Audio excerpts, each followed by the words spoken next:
নৰবলি প্ৰাসংগিকতাৰ ওপৰত যিটো প্ৰশ্ন উঠিছে এইটোক আমি ধিক্কাৰ দিছোঁ।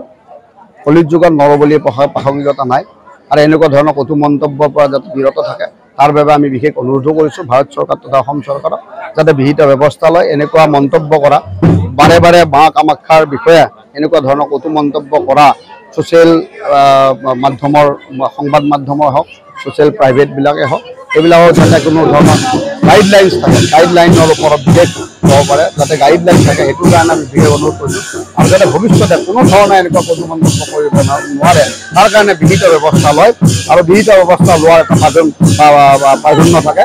গতিকে সেইটো আমি মন্দিৰ কৰ্তৃপক্ষৰ তৰফৰ পৰা এই বিষয়ত ধিক্কাৰ দিছোঁ আৰু যাতায়াত হয় তাৰ কাৰণে আমি আহ্বান কৰিছোঁ। নিশ্চয় নিশ্চয় আমি আলোচনা কৰি আছোঁ এই যাতে আমি গোটেই বস্তুটো এটা আইনী প্ৰক্ৰিয়াৰ মাজেৰে আমি যাব পাৰোঁ আৰু বিহিত ব্যৱস্থা লোৱাৰ কাৰণে আমি আইনী প্ৰক্ৰিয়াত নিশ্চয়কৈ যাম বুলি ভাবোঁ। ইতিমধ্যে সামাজিক মাধ্যমত তেওঁলোকে ক্ষমা খুজিছে, যিটো সংবাদ মাধ্যমে এনেধৰণৰ অপপ্ৰচাৰ চলাইছে। ক্ষমা খুজিলেইতো সকলো শেষ নহৈ নাযায়। গতিকে এনেকুৱা কিয় মন্তব্য কৰে? প্ৰথম কথাটো হৈছে কি, যিটো ধৰ্মীয় আস্থা, যিটো মাৰ ওপৰত যিটো টিপ্পনী কৰি থাকে এওঁলোকক কৰিব কিয় লাগে? মানুহক চাওক, ভগৱতী সকলো জগত উদ্ধাৰ কৰি আছে, জগত ৰঞ্জন কৰি আছে, সকলোকে মা আশীৰ্বাদ দি আছে, আশীষ দি আছে। কিমান ভক্ত প্ৰাণ ৰাইজ আহি থাকে, গৈ থাকে, আশীষ লৈ থাকে।